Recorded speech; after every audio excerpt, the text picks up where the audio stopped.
कुछ ऐसी चीज़ें हैं जो हर लड़की को ससुराल जाने से पहले सीख लेनी चाहिए। मैं आप लोगों के साथ अपनी लाइफ़ स्टोरी शेयर करूंगी, जिससे आप लोगों को बहुत ज़्यादा मोटिवेशन मिलेगी और जो गलतियां मैंने की हैं वो गलतियां आप लोग ना करें। इसलिए मैं आप लोगों के साथ बहुत इंफॉर्मेटिव वीडियो लेकर आई हूँ और आप लोगों के साथ एक HD glow face mask share करने वाली हूँ। अस्सलामुअलैकुम एवरीवन, कैसे हैं आप सब लोग। मैं उम्मीद करती हूँ सब ठीक ठाक खैरियत के साथ होंगे। Welcome back to my YouTube channel and welcome back to another vlog. तो आज का जो व्लॉग है वो तकरीबन 12:30 बजे से स्टार्ट कर रही हूँ। और यहाँ पे जी मैंने लगा ली थी मशीन लगा ली थी क्योंकि कपड़े जो थे वो काफ़ी ज़्यादा हो गए थे। तो मैंने कहा चल कमल उठ जा, आज तो हिम्मत कर ले और कपड़े धो लो। खैर मशीन लगा ली थी और यहाँ पे जी अभी मशीन में से मैं ड्रायर में से कपड़े जो है वो निकाल रही थी। और क्योंकि ईद के बाद जो है वो मैंने मशीन अभी नहीं लगाई थी, कुछ मेहमानदारी की वजह से भी और कुछ अपनी सुस्तियों की वजह से मेरा दिल ही नहीं कर रहा था कि मैं मशीन जो है वो कपड़े धो लूँ। लेकिन फिर आपको पता है धोने तो होते ही है ना।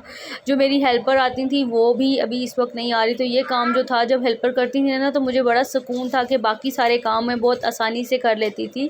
और अब ये होता है कि मुझे एक टेंशन होती है। तो चले जी, अभी कपड़े धोने से पहले की ये वीडियो रिकॉर्ड की हुई है क्योंकि कपड़े धोने के बाद तो मेरी मेहंदी जो थी वो उतर ही गई थी। ये HD ग्लो मास्क है जो आपकी स्किन को ब्राइटन अप करता है, आपकी स्किन को फ्लॉलेस देता है, आपका कलर फेयर करता है और डीप क्लींस कर देता है आपकी स्किन को, बहुत अच्छे से मॉइस्चराइज कर देता है, बहुत स्मूथ हो जाती है आपकी स्किन। तो सबसे पहले आपने ले लेना है चावल का आटा और आपने ले लेना है बेसन। चावल का आटा आपको बहुत बारीक फाइन पिसा हुआ होना चाहिए। इसके अंदर आपने डाल देना है एक विटामिन E का कैप्सूल, क्योंकि विटामिन E जो है आपकी स्किन के लिए बहुत ज़्यादा ज़रूरी है। आपकी स्किन को ब्राइटन करता है, आपकी स्किन को अंदर से जो है वो अच्छे से जो है ना वो खुराक मुहैया करता है, क्योंकि जिस तरह से आपको खुराक की ज़रूरत होती है आपके फेस को भी खुराक की बहुत ज़रूरत होती है। विटामिन E का कैप्सूल ऐड करेंगे और साथ में ही हम लोगों ने वाइटनिंग कैप्सूल ऐड करना है। आधा लेमन मैंने इसके अंदर डाला है और थोड़ा सा दूध डाल के आपने इसको मिक्स कर लेना है। मिक्स करने के बाद जो पेस्ट आप लोगों ने बनाना है ना तो वो बहुत ज़्यादा रनी होना चाहिए और ना ही बहुत ज़्यादा थिक होना चाहिए।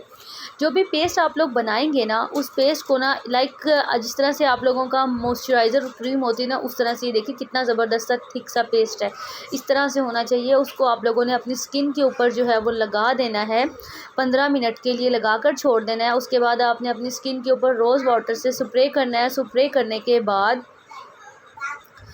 यहाँ पे जी ये मैंने स्प्रे कर दी और 15 मिनट के बाद अच्छे से जो है वो स्प्रे करने के बाद आपने क्योंकि ये नरम होना शुरू हो जाएगा और आपने सर्कुलर मोशन में अपने फेस की मसाज कर लेनी है। मसाज करने के बाद आप खुद भी इसके रिज़ल्ट से हैरान हो जाएंगे। ये इतना कोई ज़बरदस्त सा आपकी स्मूथ हो जाएगी स्किन, एकदम से ब्राइट हो जाएगा, आपका फेस बहुत ज़बरदस्त आएगा। अच्छा जी, तो यहाँ पर मैं बना रही थी खट्टा गोश्त। खट्टा गोश्त करने के लिए मैंने थोड़ी सी चर्बी इसके अंदर ऐड की है। तो ये देखिए जी कपड़े धोने के बाद जो है वो मेहंदी कितनी ज़्यादा मेरी हल्की हो चुकी है ना। तो इस वजह से मैंने आप लोगों को पहले ही कर दी ताकि आपको एक बहुत मज़ेदार सा जो टेक्सचर है ना वो नज़र आ जाए। अच्छा जी, खट्टा गोश्त बनाने के लिए छोटी छोटी बोटी कर ली, साथ चर्बी वाला गोश्त ले लिया। इसमें मसाले जो मैंने शामिल किए हैं वो मैंने नमक शामिल किया, कुटी मिर्च, लाल मिर्च, थोड़ा सा घी शामिल किया है, सूखा धनिया, ज़ीरा, सब मैंने एक चम्मच लिया। मिर्चें आप लोग अपने हिसाब से कम या ज़्यादा कर सकते हैं। और साथ साथ जो है वो एक मसला ये हो गया कि बारिश भी हल्की हल्की शुरू हो गई थी, क्योंकि आजकल लाहौर में का मौसम इस तरह का हुआ है, इतना मज़ेदार सा मौसम होता है, एकदम से बारिश हो जाती है। अच्छा, यहाँ पे मैंने प्याज कट करके रखी थी गार्निशिंग के लिए। तो यहाँ पे ना आप लोग अक्सर देखते होंगे कि प्याज जब भी आप लोग कट करते हैं ना तो अगर आप ऐसे ही रख देते हैं गार्निश के लिए तो वो खाई नहीं जाती, कड़वी होती है। तो आपने क्या करना है, प्याज के स्लाइसिस करके ठंडे पानी में डालकर इसको इस तरह से रिंग्स को अलग कर लें। रिंग्स को अलग करने के बाद इसको फ्रीज़र में रख दें। अच्छा जी, वो प्रेशर कुकर में मैंने गोश्त डालकर चढ़ा दिया था और मसाले डालकर, ठीक है। मसालों में मैंने अजवाइन भी डाली थी, थोड़ा सा लहसुन और अदरक का पाउडर भी डाला था। आपके पास है तो डाल दें, अगर नहीं है तो फ्रेश डाल दें। मेरे पास था तो मैंने दोनों चीज़ें डाल दी थी। उसके बाद जी लास्ट पे मैंने इसके अंदर जो है वो लेमन स्क्वीज़ किए थे 2 अदद और उसको अच्छे से भून लिया था। भूनने के बाद ये देखिए जी बगैर प्याज के ये इतना कोई मज़ेदार सा गोश्त रेडी होता है। मैं आप लोगों से कहूँगी कि आप लोगों ने इसको जो है ना वो ज़रूर ट्राई करना, आप लोगों को बहुत मज़ा आएगा। बस इसमें जो मसाले हैं ना वो आप लोगों ने थोड़े से ज़्यादा रखने हैं, नमक और मिर्च अपने हिसाब से रख लीजिएगा, बाकी सारे मसाले थोड़े से ज़्यादा रखिएगा। और ये चेक करें कितना ज़बरदस्त सा जो गोश्त है मेरा गल गया और ये इतना कोई मज़ेदार सा बना हुआ था। कि मेरा दिल चाह रहा था कि मैं अभी खा लूँ, लेकिन इतना गर्म था कि मुझसे बोटी जो थी वो भी तोड़ी नहीं जा रही थी। खैर बैकग्राउंड में जो बच्चों की आवाज़ें आ रही हैं उनको थोड़ा इग्नोर कर दीजिएगा, लेकिन बस ये बहुत मज़ेदार सा बना था। आप लोगों ने इसको ज़रूर ट्राई कीजिएगा और मुझे फ़ीडबैक दीजिएगा। उसके बाद जी मैंने कहा कि चलें जी कुछ का पहले पेट पूजा और फिर कुछ काम दूजा, तो मैंने अपने हस्बैंड को थोड़ा सा फ्रूट दिया, थोड़ा सा कुछ कुछ खुद खाया, क्योंकि खाना भी मैंने नहीं खाया था क्योंकि काम कर रही थी। तो मैंने कहा अगर मैं खाना खाने बैठी तो टाइम जो है ना वो मेरा काफ़ी ज़्यादा जो है ना वो लग जाना है। तो बस उसके बाद जो है वो कपड़ों वगैरह से मैं वाइंड अप होके, तो फिर मेहमानों ने आना था, उनके लिए मैंने खाना बनाना था। अच्छा, जिन लोगों को मटन की जो है वो स्मेल आती ना, उनको मैं बता दूं कि मैंने मटन को फ्रीज़र से निकाला और उसके अंदर सिरका डाल के पानी में डाल के कुछ देर डिप करके छोड़ दिया। ठीक है, जब आप डिप करके छोड़ देते हैं ना तो क्या होता है कि मटन जो है एक तो बहुत ज़्यादा अंदर से टेंडर हो जाता है, दूसरा उसके अंदर की स्मेल निकल जाती है। और एक और चीज़ जो मैंने आप लोगों को बतानी है, वो टिप क्या है वो भी मैं अभी आप लोगों को जो है वो बताती हूँ, वो आप लोग देखिएगा। उस तरह से अगर आप लोग मटन अपना बनाएंगे, मटन का सालन बनाएं या मटन का पुलाव बनाएं, इस तरीके से आप लोगों का जो गोश्त है वो कभी भी जो है वो उसमें से मटन की स्मेल नहीं आएगी। तो एक प्रेशर कुकर ले लिया है मैंने, क्योंकि मैं प्रेशर में बना रही हूँ इसलिए मैंने उसी में डाल दिया। घी गर्म कर लिया अच्छे से, घी तेज़ गर्म होना चाहिए और सारे मटन को डाल के आपने तेज़ आग पे इसको अच्छे से चला लेना है, बगैर किसी लहसुन अदरक और बगैर किसी मसाले के। चलिए जी अब आते हैं जी, अब इसको मैं अच्छी तरीके से भुनाई कर लूँगी। जब इसमें भुनाई हो जाएगी तो इसके अंदर मैं पुलाव वाले सारे मसाले डाल दूँगी। पुलाव की रेसिपी मैं ऑलरेडी काफ़ी दफ़ा शेयर कर चुकी हूँ, लेकिन आप लोग साथ साथ देख लें क्योंकि वीडियो का टाइम जो है वो थोड़ा सा रहता जा रहा है और अभी हमारा टॉपिक जो है वो बकाया रहता है। अच्छा जी, मैं आप लोगों के साथ अपनी एक लाइफ स्टोरी शेयर करती हूँ और फिर मैं आप लोगों को बताती हूँ। असल में जब मेरी शादी हुई ना, एक तो एज जो थी ना वो काफ़ी ज़्यादा मेरी कम थी, ठीक है। दूसरी चीज़ थी कि मेरी अम्मी मुझे कहती थी कि आप खाना बनाना सीख लो। तो मैं जो हूँ माशाल्लाह से बहुत ज़्यादा वो थी, कुछ अपने मतलब की चीज़ें मुझे सब बनानी आती थी, लेकिन जैसे बड़े खाने होते हैं ना, कौरमा बनाना या कुछ भी इस तरह की चीज़ें बनाना, तो वो मुझे चीज़ें जो है ना वो बनानी नहीं आती थी। पाया बनाना नहीं आता था, साग बनाना नहीं आता था, इस तरह की कोई भी चीज़ें मुझे बनानी नहीं आती थी।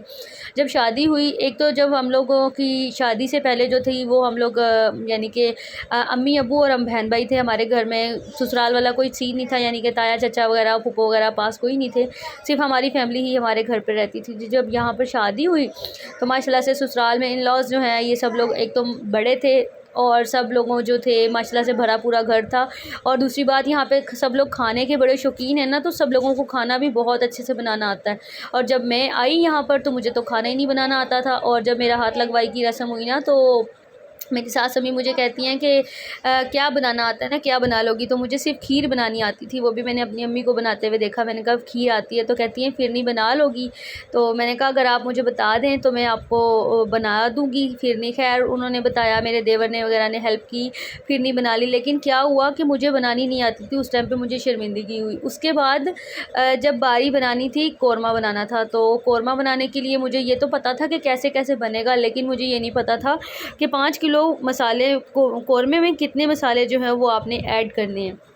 खैर अल्लाह का शुक्र है मेरी सासू माँ बहुत अच्छी थी। मैंने उनसे पूछा और उनको जाके कहा, मुझे इतनी ज़्यादा शर्मिंदगी हो रही थी। मैंने उनसे कहा कि मुझे तो माँ जी बनाना ही नहीं आता, कौरमे का मसाला कितने डालने मुझे आप बता देंगी तो मैं फिर अच्छे से बना लूँगी। खैर उन्होंने मुझे कुछ नहीं कहा, उन्होंने कहा जाओ मसाले लेकर आओ और एक प्लेट लेके आओ। उन्होंने मुझे मसाले बना डाल कर दे दिए। अब मसला क्या था जी, अब मसला आ गया कि मैंने तो कभी इतना ज़्यादा 5 किलो चिकन चलाया ही नहीं, और जब मैंने उसकी बुनाई करनी थी तो वो मुझसे चल ही नहीं रहा था। और उस टाइम घर पर कोई मेल भी नहीं था, और घर पर जो है वो हम लोगों की हाँ ना रस्म ये होती है कि जब दुल्हन पहली मर्तबा खाना बनाती है ना, तो सारा खाना जो है वो मोहल्ले में और रिश्तेदारों में ना भेजा जाता है। तो फिरनी भी जानी थी और जो सालन मैंने बनाना था वो भी जाना था। अब मैं डरूँ कि मेरी इज़्ज़त का भी सवाल है और मैंने पहले कभी बनाया नहीं हुआ था, मुझे बड़ी ही ज़्यादा जो है वो शर्मिंदगी हो रही। खैर अल्लाह अल्लाह करके जो है वो सब ने गाइड किया, किसी ने चला दिया हांडी, किसी ने कुछ किया, खाना जो था वो बहरहाल बन गया। लेकिन मैं आप लोगों से यही कहूँगी कि जाने से पहले, शादी से पहले कुछ करें या ना करें, क्योंकि हांडी बर्तन जो है ना, बर्तन हो गया, कपड़े हो गए, सफाई हर कोई कर लेता है, लेकिन जो खाना बनाना ना एक ऐसा हुनर है जो आपको शादी से पहले आना चाहिए और हर लड़की को सीख कर जाना चाहिए, ताकि जब आप ससुराल जाएं। देखें मुझे उस टाइम पे अल्हम्दुलिल्लाह मुझे किसी ने कुछ नहीं कहा, लेकिन क्या था कि मुझे खुद गिल्ट फील हुआ और उस दिन मैंने ठान ली कि यार अब तो मैंने अच्छी वाली कुकिंग जो है वो सीखनी है। और अब अल्हम्दुलिल्लाह मैं सब लोग मेरी कुकिंग की जो है वो बड़ी तारीफ़ करते हैं। बहुत मेहनत की मैंने, मुझे कटिंग करनी नहीं आती थी, इवन कि मेरे हस्बैंड ने जो है वो मुझे हाथ पकड़ा के जो है उन्होंने जो है वो मुझे कटिंग करना सिखाई। बड़ी दफ़ा मेरा हाथ कटा, बड़ी दफ़ा जो है वो बड़ी सीन्स हुए, और बड़ी दफ़ा बेचारों ने मेरी जले हुए खाने खाए। वो कहते हैं ना मैके वाले खाते हैं, लेकिन मेरे जले हुए खाने जो है मेरे ससुराल वालों ने बेचारों ने बर्दाश्त किए। स्पेशली जली हुई रोटियां बड़े टाइम बर्दाश्त की। खैर बस इस वजह से मैं कहती हूँ कि देखिए मेरे ससुराल वाले माशाल्लाह बहुत अच्छे थे। उन्होंने बहुत ज़्यादा सपोर्ट किया, बहुत ज़्यादा कोऑपरेट किया, मुझे कोई ताने नहीं मारे। और फिर मैंने भी ठानी हुई थी कि मैंने अच्छी कुकिंग करनी है और सबका दिल जीतना है। और इस वजह से जो है मैं आप लोगों से कहती हूँ कि देखिए एक कुकिंग ऐसी चीज़ है जो आप लोगों को लाजमी सीख के जाना चाहिए, क्योंकि ससुराल वाले हों या आपके हस्बैंड हो, उनके दिल का जो रास्ता है ना वो आपकी कुकिंग से होके गुजरता है।